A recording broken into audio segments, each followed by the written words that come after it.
Hey everybody, it's an absolute pleasure for me to have Robert Brill, who's the CEO of Brill Media. Brill Media is a media buying agency that focuses on precision advertising for business growth. The company's been honored 10 times across the Inc. 500 and Financial Times 500. Robert is a member of the Forbes Business Council and Fast Company Executive Board, where he writes about improving user experience, business growth strategies, data targeting, local advertising, and white label media buying. Additionally, he speaks about advertising, marketing, AI, and entrepreneurship to business owners across the US. So, that's quite a heck of a CV, and we'll go through some of those details as we chat. But Robert, what a pleasure to have you on board with us tonight. It's an honor to be here. Thank you, Nicholas. Nice to meet you. Yeah. So let's get onto it. The theme theoretically of this is going to be how to run advertising or digital advertising like a pro. And you are the pro to talk about this. And you are sort of in the background and really where the magic happens, because we can create beautiful creatives. We can have beautiful YouTube adverts designed. We can have great Pinterest posts. We can have Facebook ads. But somebody has got to put it out there on the right channel at the right time at the right price. And I guess that's what Brill Media does, right? Yeah, we're a media buying firm where other companies focus on art and creativity. We focus on data, on Excel documents, on math to drive up sales and leads for our clients. So if I look at Facebook, Instagram, all of the channels that you've spoken about, I can do that myself. I can go onto Meta, I can go onto LinkedIn, and I can put in my ad group, and I can put in my advert. Why 100%. does somebody need a media agency? It's for the same reason why you go to a mechanic when your car is broken, and you go to a doctor that's well trained when you're hurting and you want to feel better. It's because becoming an expert in something pays massive dividends over time. And the way you become an expert at something is by doing it for many years. I've been doing it for 20 years. Our team has been in the business low end 7 years, high end 22 years. And so we hire really senior, smart, experienced, expensive people to run advertising campaigns. And our clients get the benefit of the fact that our people know the questions our clients will ask before our clients ask the question. And that's the way it should be. And, we operate with urgency because it's important. Like any business, whether you're spending $1,000 a month or $1 million a month, there's urgency to make the right investment, to make it better, to iterate on the process. You need the communication to know that you have someone that has your back day in and day out. And you need the context to understand what's happening with your campaign. What's the story behind the data? What's the story that comes with the charts and graphs? So the contextualization of what's happening, why something is doing well and where it could be improved. All of that comes with interpretation of the data. And that's a big part of what makes our business successful. So quite a lot of my interview questions that we discussed before are going to go out the window now, because you've opened up a nice can of worms for me. Okay. Yeah, because it's a chicken and egg situation. What comes first, media planning or the creative? And I suppose we've got to separate out media planning versus media buying. Do you just do media planning, or do you just do media buying, or do you do media planning, or both? We mostly do media buying. That's the core of what we do, but I would say neither comes first, neither creative nor media buying first. Those are both second or third, depending on how you look at it. The first thing comes with a strategy. The strategy is your navigation plan. It's how you get from where you are today to achieving your business goals. And the strategy is your ironclad decision-making document that helps you make good decisions that are predefined for your business. In other words, you're never going to be caught off guard with someone selling you some inventory, whether it's Spectrum Reach here in the United States or selling you bus benches or telling you need to run TikTok or you need to run Facebook or you need to run Pinterest. Your strategy defines exactly what you should be doing and what's accessible for your business and what's not accessible for your business. And so, when we talk about strategy, we look at things like, what have you done in the past for your marketing? What has worked? What hasn't worked? Do you have product market fit? Do people want to buy your product or service at the price you're offering it? What are your economics? What is your customer lifetime value? What is your known customer acquisition costs, et cetera? So you synthesize all of that grouping of information, the stuff that you know about your business. By the way, also part of that is, who are your customers? Why are they buying for you? What's the transformative value you provide? What are the data signals that we can use to identify when we're talking to your best customer? Also, all of that package of information is grouped with another package of information, which is our expert knowledge of the media landscape. When you don't have the expert knowledge of the media landscape, you will be susceptible to making bad decisions day in and day out because you don't know what you don't know. You don't know whether or not you should be running on Facebook and Google or TikTok or Pinterest, but you're running it because someone told you should, or you read an article or a headline, or you saw a TikTok, or you listened to a course. So there are all these different components. So when you take a strategy comprised of the business's information paired with or synthesized with market expertise, budget, all the things that methods and practices that work right now to grow businesses, you pair that up and you have an ironclad document that guides your plan. It's your navigation plan. And when you have that navigation plan, that's how you can make confident decisions about how to invest your money in advertising to grow your business. So the fundamentals of marketing basically and business strategy, those need to be sorted out first before you start spending on Facebook and Instagram, because a lot of people, as you mentioned, just say, oh yes, we've got to be on TikTok. TikTok is the latest thing. And it might not be a great fit for their target market. So let's just take a hypothetical here. I've got a client who is an interior design company. They've got an online store and they've just opened up a bricks and mortar store, and they're aiming at people who are moving into their first apartment and are looking at estate agents who want to use somebody to come in and do up a house before they sell it. So I've got two distinct markets. If I had to come to you and say I'm a novice and I've just started this business, I've got these markets, I've got my customers who I need to get into my store. I've got an online store as well, and I've got a secondary market, which is estate agents. How would you solve that problem for them? So they are starting out from scratch. I haven't got design. I've got a nice logo. I've got what my company stands for, but now what? You answer a series of questions. The first is, which is your primary market, which is your secondary market? So it sounds like primary would be e-commerce, secondary would be estate agents. That's number one. Number two, if it's e-commerce, where do you want to sell? Which countries you want to sell in? And then third, you want to look at the types of people who have bought from you in the past or who you think will buy from you. Now, let's caveat that there are highly paid companies you can pay $50,000, $100,000, et cetera, to do the analysis of who your best customers are. We're not. This is not what we're doing. You already know who this is. And if you don't know, there are sort of like inexpensive ways with advertising and social media to figure that out. But let's say you know, okay? And you know who your customers are. When you say people are moving, well, e-commerce. What are we selling for e-commerce, by the way? E-commerce is going to be pillows, it's going to be curtains, it's going to be interior decorating items. So you want a new lamp, okay. There's the latest lamp. So a couple things, right? You have these are first time people moving out for the first time, or it can be like anyone? Who are these pillows made for? I would say it is somebody who's got a little bit of extra. It's their first paycheck. They've got a little bit of extra money. They want to now get their first proper pillow. So here's the thing, right? Like there's going to be the sort of, there's going to be the people who don't care about this, and they're just going to go for the lowest cost item or the thing that they've heard their friends do, right? You're going to probably have IKEA in there, and you're going to probably have the local sellers of just various products that you've visually seen with your own eyes at the mall or something like that.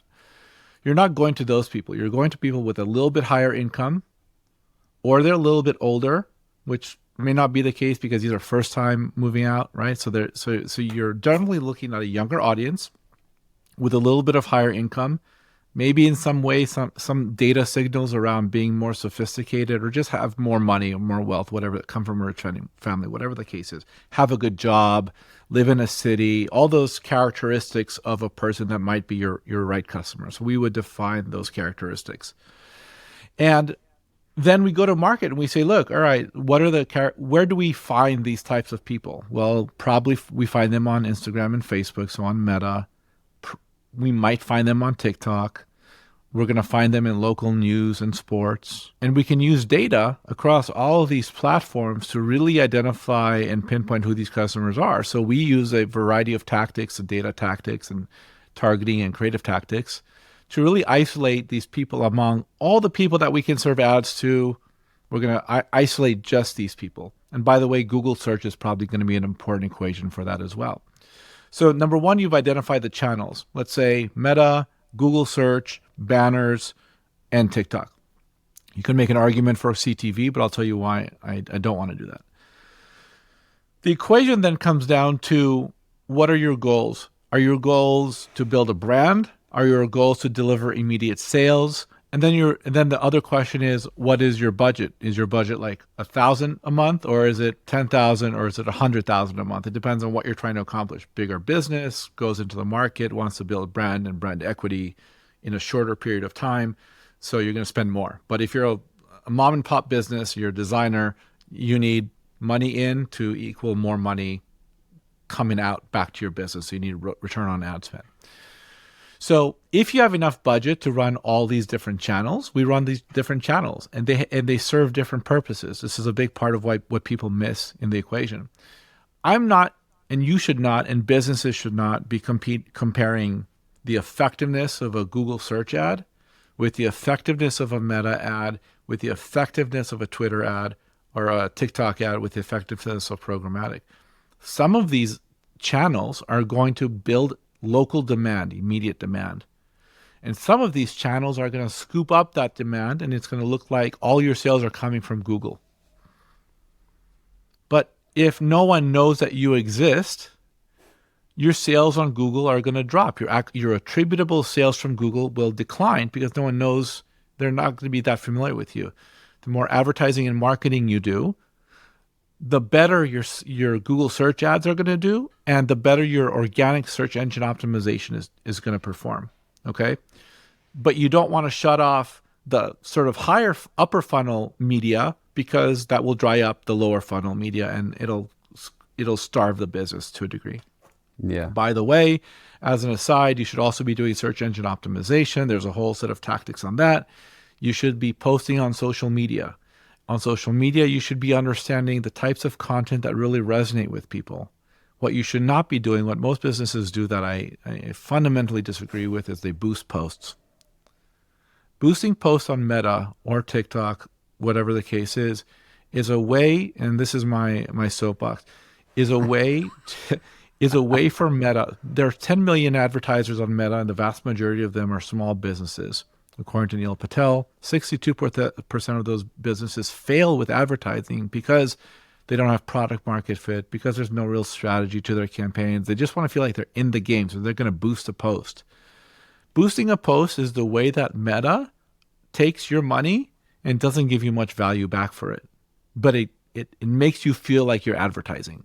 And people don't even realize that boosting a post is actually advertising. They think it's two separate things. You're running ads. You're paying for space to get in front of people with a message. It's advertising, all advertising. So you don't want to boost a post. So the point is, you want to have a strategy. You want to have someone reviewing your data, and you want to understand the way these algorithms work so you can deploy them in a way that drives business forward. And so once you launch the campaign, you look at creative. You look at attributable performance. You look at overall source of truth sales. How many sales are you actually getting? Attributable or not attributable? And then we make informed decisions based on the data that we have on how we're going to allocate next month's $10,000 spend. Maybe more on Meta and more on Google and less on TikTok, for example. And that process just continues And what you're doing, and I'll stop after this. What you're doing is you're priming the algorithm. What you're by having longevity over time with your advertising campaigns, not just starting for 2 weeks, then stopping, and then starting again. You're giving the algorithm on Meta and these other channels the opportunity to learn who your best customers are, and you pair that with creative testing, a creative testing framework that we run for our clients. You have a really strong way of giving the algorithms a way to route your ad creative to your best customer.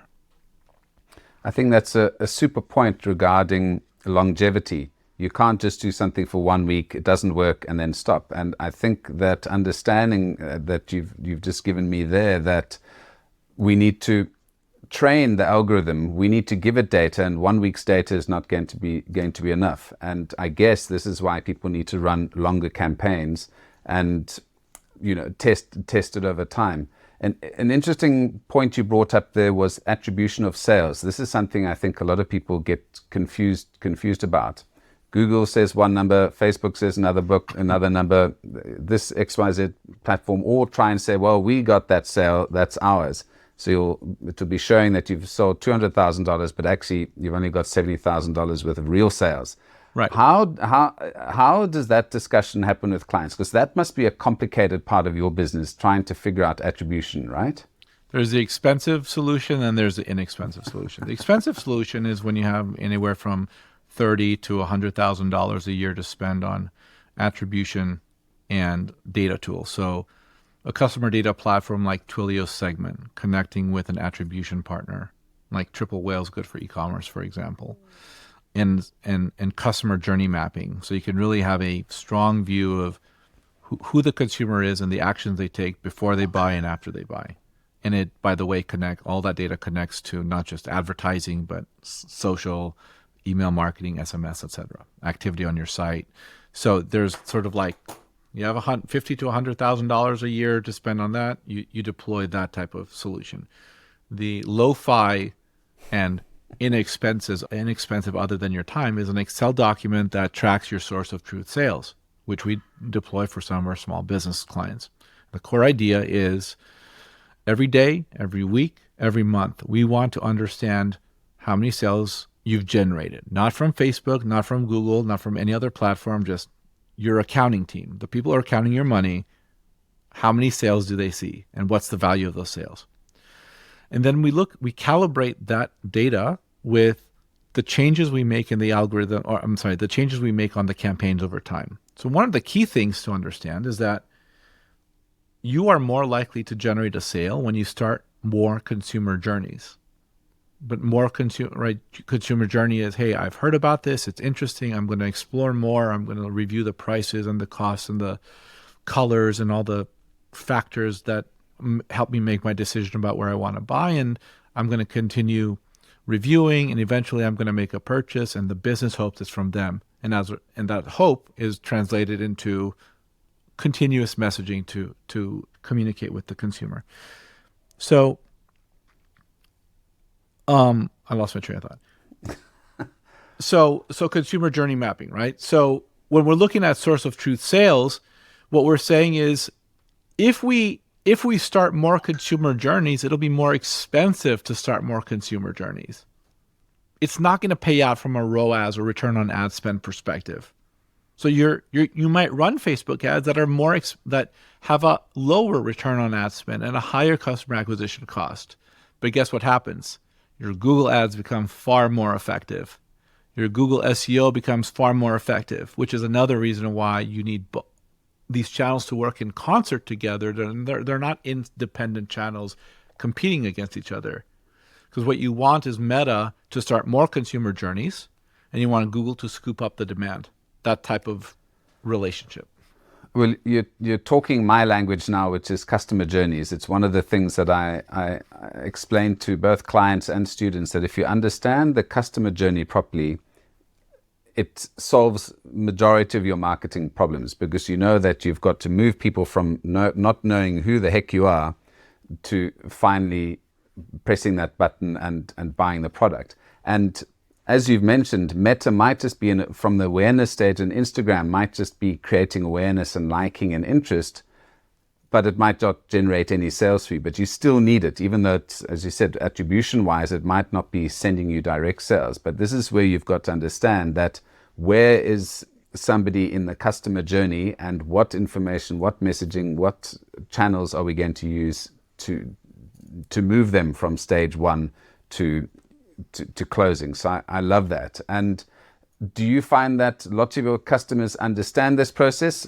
Do they have complicated customer journeys, or is there something you have to explain to them why they're not getting sales? Why you're suggesting a high cost ad on Meta versus something that's, a click now and buy button? Yeah. So, the first thing is I'll say we can calibrate Meta to act any way you want it to act. You want a high return on ad spend, great. What you're actually doing by doing that on Meta just is you are scooping up the demand that exists through other channels, SMS, email marketing.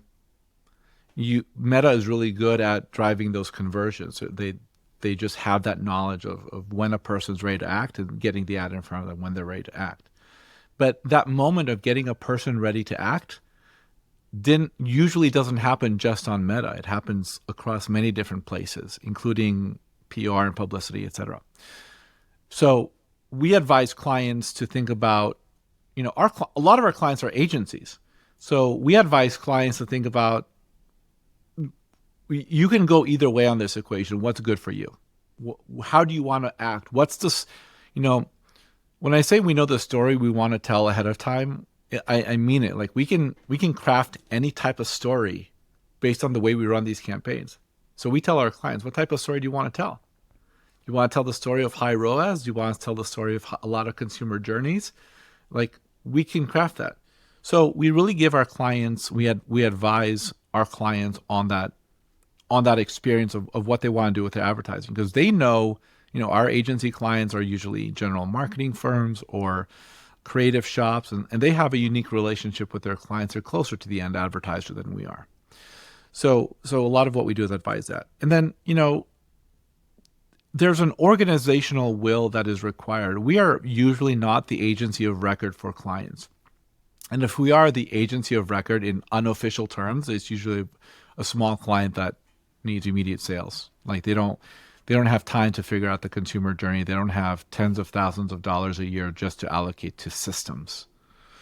So implementing things like Twilio and Triple Whale, etc., become recommendations we make for other people to implement if they want to implement that. It usually doesn't come down to us implementing it. You spoke about ROAS and I suppose click-through rates and things like that. If you can explain what ROAS is to those who've never heard of it, and the difference between click-through rates and impressions, perhaps. Yeah. So return on ad spend, right? $1 or let's say $10,000 in your advertising campaign. What's the value of the sales that generated? Is it $20,000? Okay, that's a ROAS of 2 or 200%. Is it $30,000 that's a ROAS of 3, etc.? Or did you spend $10,000 to deliver $5,000 in sales? That's a ROAS of 0.5. It doesn't even break even. But again, there's a place for that, right? You start more consumer journeys, your organic SEO improves, that type of thing. So when we talk about ROAS, so then there's click-through rate, right? Like how many clicks were generated off the ad impressions that were delivered. What else were you asking about? What were that just click-through rate? Maybe that's just too broad, and I should aim that to a specific element. But if I've lost my train of thought now. It's happening to both of us. Okay, so we've spoken about ROAS. I think the next point I wanted to talk about at this point is, do people understand how much money they need to spend to generate sales? So this comes into where your customer lifetime journey comes in. Mm-hmm. Do you work on customer lifetime journey? Do you consult customers on that? Or do they have to understand what this customer is actually worth to me over its lifespan, so that I can say, actually, spending $10 on getting a click on that ad is actually not as expensive as it sounds, or $50 or $100 is actually worthwhile to me. I mean, that's definitely part of the data we're looking at for performance. What we don't do is we don't do an in-depth analysis to help you define the lifetime value. What we do is we help clients leverage the data that they have about their lifetime value. So the core idea would be, yeah, I mean, inexpensive could be cheap or it could be valuable. And expensive could be valuable or expensive. But the point is, the price of something doesn't innately confirm its value or confer its value. Mm. So when we're looking at the list, if we look at the customer journey, when we look at customer lifetime value, typically from the awareness stage, that's where you're spending pennies on the dollar, I guess, in terms of you want to get as much awareness as possible. Right. And as you go further down the customer journey, the price sort of bumps up at each level, because obviously everyone wants that final customer, the one who's going to buy. So yeah, maybe if you can chat about if we go into Google and into Facebook, how the auctioning works on that, because everyone wants that customer who's going to be buying that pillow. How do I make sure they click on my advert, get shown up? Yeah, I mean, the best advice, when we have clients who come to us and they say they've run Meta ads or they run Google ads and it doesn't work. And then you come to find out they spend, money on, optimizing to cost per click. I'll cut that out, don't worry. Thanks. They spend money, our clients come to us and say, look, there's a lot of, Google or Facebook ads don't work for us. And you come to find out they're doing a lot of keywords and their cost per click is, they're optimizing to cost per click. That's not the right way of doing Google ads, for example. Like Google, they just like Meta, they have algorithmic objectives. Like, what do you want to accomplish? Do you want number of sales at a certain customer acquisition cost? Do you want the value of the sale to be a certain number? And what these end up doing is these are like levers or toggles that help Google get your ad in front of not just everyone searching for these things or for the keywords, but also searching for your keywords to show the intent to purchase. So another perspective would be, a client we had recently, or client we still have, but this sort of experience happened year and a half ago. They're like, hey, we want 100% share of voice on our keywords. I'm like, okay, we'll do that. It's going to cost you like $15,000 for the month, and we'll do that. Well, why is the cost per acquisition so high? Why is it so ineffective? Because not everyone wants your product just because they're searching for it. So the question is, what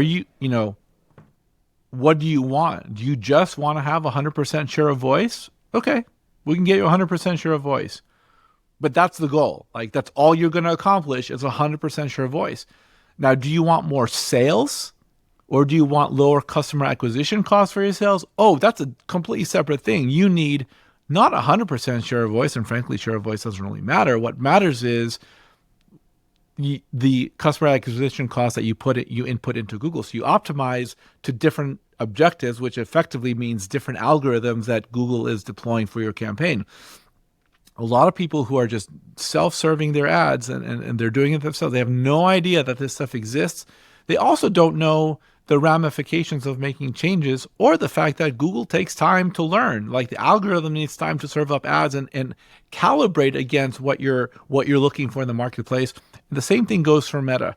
You have different objectives: traffic, conversion, lead, sales, all these kind of like things that are sometimes overlapping. You have video views, you have awareness. If you don't know what these things mean and the implications of these different objectives, hey, I want people to click. I want people to come to my site. Okay, we can get you clicks, and we'll get you a high click-through rate, and we'll give you a low cost per click. Oh, you wanted actual sales? No, that's a completely different thing. You want a much higher cost per click and a much lower cost per click-through rate. You want a much lower click-through rate, because what we find is when we optimize to a sale or a lead, the click-through rate is in the United States is 0.3 0.3 to 0.7. But if you want clicks, you can get a click-through rate between 1 and 5%. But your cost of your sale is going to be far more expensive than when you're actually optimizing to the sale. So it's all these like on the way these platforms work is so like not obvious. Like, yeah, and you would yeah, you've brought up quite a few important points there in terms of most people, if they go to Meta, they can set up an ad and they can, choose which target group they want and, what they want to pay per click, etc. But you're talking much more strategic media buying, really understanding what end result you want. And I think if people don't understand the different types of results they can get, it's very difficult for them to set ads and schedules and put money towards that. Yeah. Because you don't have the experience. It's okay. I don't have the experience fixing a car. So if you put me in front of a car with a hammer, I'm just going to break things. And then I'm going to pay far more money to fix the thing that was originally broken, plus the mistakes I made. I'm sure lots of people resonate with that. If a client came to you, say one of your smaller clients, and said, I want to sell $100,000 worth of X product, and the product cost me $1,000 each, so I need to sell 100 of these. Could you say, okay, I can sell 100,000 products for you, and work out what that potential cost for the advertising cost would be and which channels you'd use? Is that something you do? Or yeah, I mean, talk to me about that. If somebody says, I'm just interested in sales, I want to sell 100,000, I need to sell 1,000 of these at $1,000 a pop, go. Yeah. First question is, have you ever done this before? Has anyone actually bought this for you for $1,000? Yeah. Which is code for saying, do you have product market fit? Do people want what you have? And are they willing to pay $1,000? If the answer is no, I've never done this, and I would say, okay, there's one path to go. If you're saying you have done this, then the question is, at what scale? Yeah, I've sold 2 of these, but I want a bunch more. Okay, I mean, that's interesting. It all depends on how far down the line you are. If you have an ad account, we can go from complete start from scratch. We ran this campaign for a company that repairs hard drives. For an ad account, so we took over the ad account. It had already existed. Another agency, had it set up. We immediately dropped their cost per acquisition by 35% in the first 2 months, and we had them for a year and a half until they decided they wanted to go in a completely different direction with their business. And we spent millions of dollars for them, and it was effective. So we can go. So and that's the continuum, right? The continuum is, I've literally, as the business owner or the product owner, I have no idea if people even want this product or service, much less at this price point. We know how to deal with that. We know how to deal with, I've sold a few, but I haven't been able to scale it. There's another strategy for that. And then on the far other end of the continuum is, yeah, it's working, but it would be great if you can cut my acquisition cost by X percentage so I can squeeze more money out of my business. So we have, it all comes back to the plan and the strategy. What are you trying to accomplish?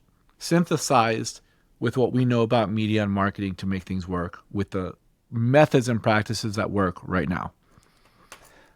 I think that optimization of advertising spend is something that people neglect as well.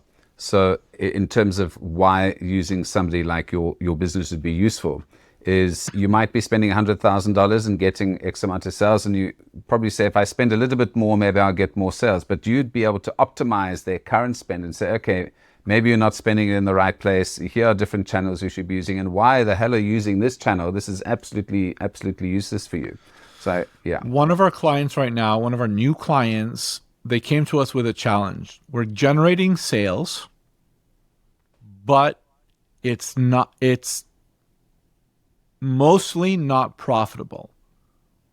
So it's good, our clients are happy, but also we're kind of like losing too much money.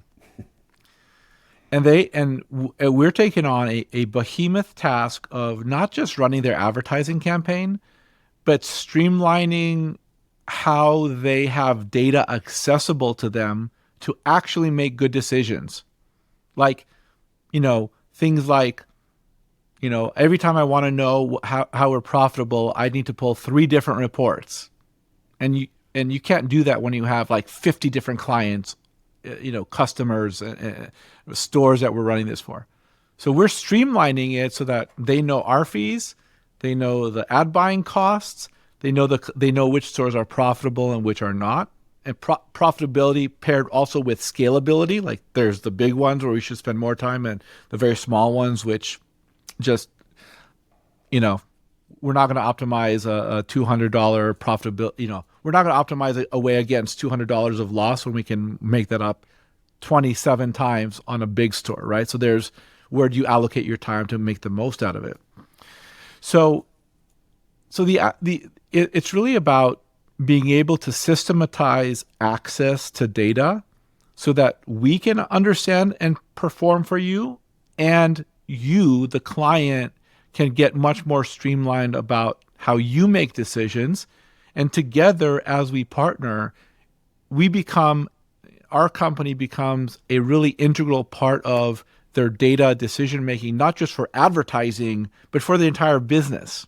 And that becomes a powerful place to be because we become very sticky in that type of relationship, and provide a great deal of value that, we're basically combining business consultancy, advertising, and overall sort of business planning into, we'll just charge you for media buying. I'm glad you brought up business strategy and business planning, because I don't know if you've gotten any examples for me of where a client has said, my budget is $5,000 or $10,000, go and spend that. And if you've looked at data and you've seen, wait a minute, if I spend $10,000, you're going to get your sales. But if you increase this by $2,500, $5,000, you will generate the equivalent amount of sales. Are those the discussions that you have with clients, and how do you get over that barrier of, wow, that's a lot of money, or it's beyond my budget? We never go into a new client relationship saying you should spend more than you feel comfortable spending. Because the reality of the marketplace is, this is not 1992 where you got to spend $30,000 for a billboard and plan it 3 months in advance, and you've got to spend $50,000 to buy cable or linear television, and your sales reps will take you out for nice dinners, but you have to spend $50,000. Like, this isn't that world.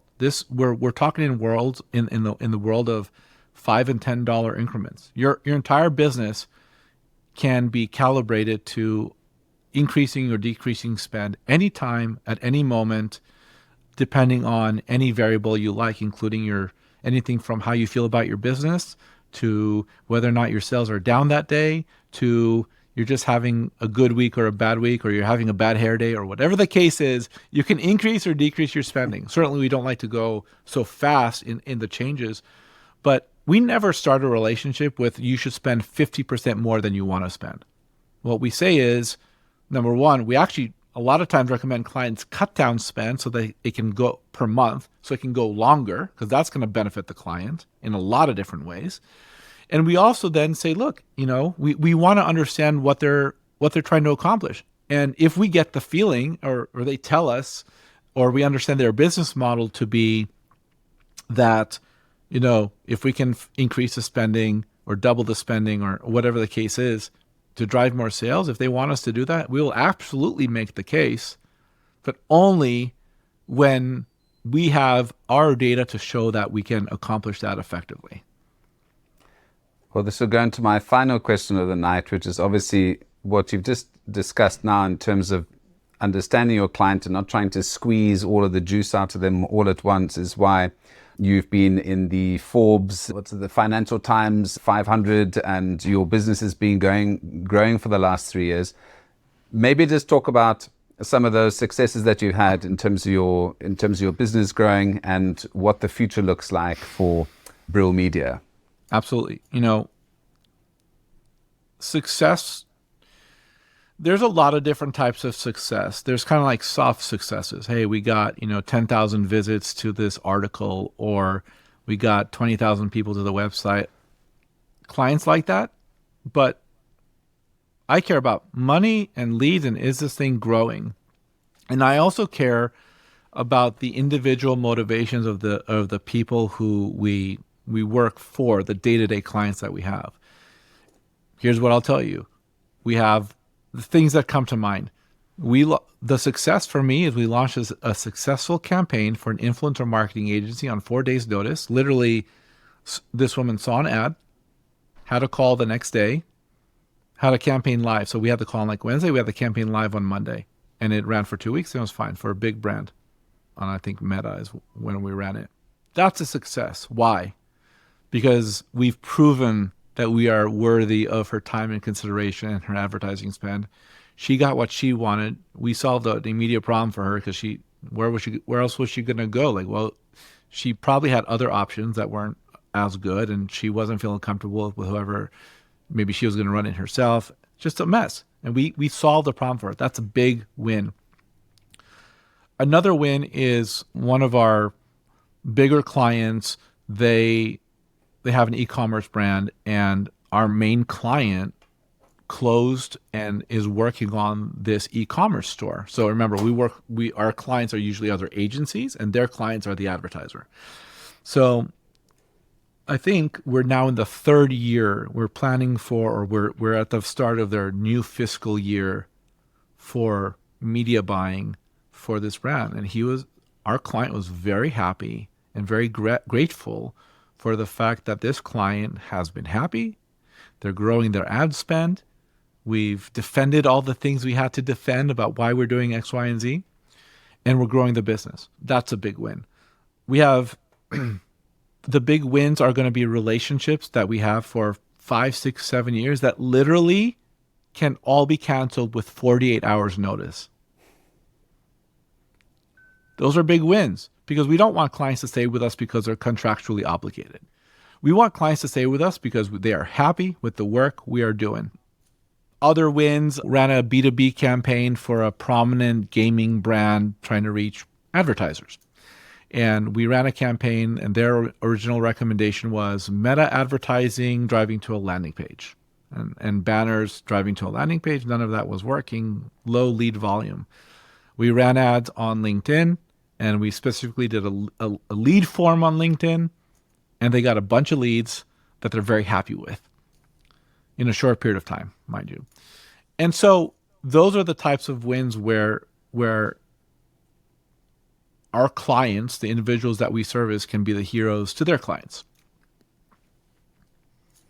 So some fantastic examples there. And yeah, I think we could keep on going all night. There's so many. Just to let you know, I used to work at Viacom. So I was selling lots of media time for MTV, Nickelodeon, all of those. So you are the numbers involved, and the thinking behind it is tremendous. So I really look up to you guys in the media buying industry here. Last thing, where can people get in touch with you, Robert? Yeah, so go to brillmedia.co. That's B as in boy, RILL media.co. Any page you go to, you're going to have a contact us form at the upper right. And fill out that form. You'll be prompted to, in an email, schedule a time with me. We can have a strategy conversation and talk about ways to grow your business. Awesome. I'll put those links in the description, and hopefully folks will get in touch with you. Robert, it's been such a great chat. Thank you so much for your insights. And I'm sure people who didn't know terribly much about media buying realize now the depth of it and why they should get in touch with folks like yourself. So thank you so much. Nice to meet you, Nicholas. You too.